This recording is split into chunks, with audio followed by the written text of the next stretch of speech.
ಇವಾಗ ಗೇಟ್ ಮತ್ತೆ PGCET ಬಗ್ಗೆ ಮಾತನಾಡೋದಾದ್ರೆ, ಗೇಟ್ ಅಲ್ಲಿ ಎಲಿಜಿಬಿಲಿಟಿನ ಪಡ್ಕೊಂಡಂತಹ ಅಭ್ಯರ್ಥಿಗಳು PGCET ಪರೀಕ್ಷೆನ ಬರಿಬೇಕಾಗತ್ತಾ?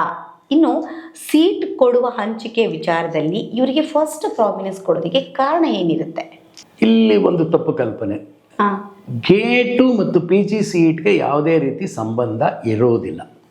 ಗೇಟು ನಡೆಯೋದೇ ಬೇರೆ ಕಾರಣಕ್ಕೆ. ಅದು ಇಂಜಿನಿಯರಿಂಗ್ ಎಂಟ್ರೆನ್ಸ್ ಎಕ್ಸಾಮು, ಅದು ಬೇರೆ.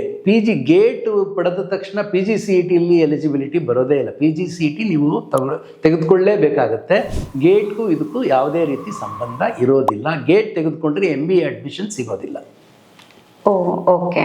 ಇನ್ನು ಗೇಟ್ ಪಡ್ಕೊಂಡಂತಹ ಎಲ್ಲ ಅಭ್ಯರ್ಥಿಗಳಿಗೂ ಕೂಡ ವಿದ್ಯಾರ್ಥಿ ವೇತನ ಸಿಗುತ್ತಾ, ಅಥವಾ ಯಾರಿಗೆ ಈ ಸ್ಟೆಫೆಂಡ್ ಸಿಗೋದಿಲ್ಲ ಅಂತ ಹೇಳೋದಕ್ಕೆ? ಈಗ PGCETನಲ್ಲಿ ವಿದ್ಯಾರ್ಥಿ ವೇತನದ ಪ್ರಶ್ನೆನೇ ಬರೋದಿಲ್ಲ. ಇಲ್ಲಿ ಸ್ಕಾಲರ್ಶಿಪ್ಸು ಅದೆಲ್ಲಾನು ಅದು ಕಾಲೇಜ್ಗೆ ಅಡ್ಮಿಷನ್ ಆದಮೇಲೆ ಬೇರೆ ಬರುತ್ತೆ, ಇಲ್ಲಿ ಬರೋದಿಲ್ಲ. ಇಲ್ಲಿ ನಿಮ್ಮ ವಿದ್ಯಾರ್ಥಿ ವೇತನ ಈಗ PGCETನಲ್ಲಿ ಸೀಟ್ ಅಲಾಟ್ಮೆಂಟ್ ಆಗುತ್ತೆ ಹೊರತು ನಿಮಗೆ ಯಾವುದೇ ಸ್ಕಾಲರ್ಶಿಪ್ ಬಗ್ಗೆ ಆಗಲಿ ಅಥವಾ ಬೇರೆ ಯಾವುದೇ ಬೆನಿಫಿಟ್ಗಳ ಬಗ್ಗೆ ಆಗಲಿ ಅಲ್ಲಿ ಯಾವುದೇ ರೀತಿ ಸಹಾಯ ದೊರೆಯೋದು ಸಾಧ್ಯ ಇಲ್ಲ. ಮತ್ತೆ ಗೇಟ್ ಮತ್ತೆ PGCET ಇದಕ್ಕೂ ಸಂಬಂಧನೇ ಇಲ್ಲ. ಗೇಟ್ ತೆಗೆದುಕೊಂಡ ಮಾತ್ರಕ್ಕೆ PGCETಗೆ ಯಾವುದೇ ರೀತಿ ಅವಕಾಶ ಇರೋದಿಲ್ಲ. ಗೇಟ್ಗೂ PGCETಗೂ ಸಂಬಂಧ ಇಲ್ಲ.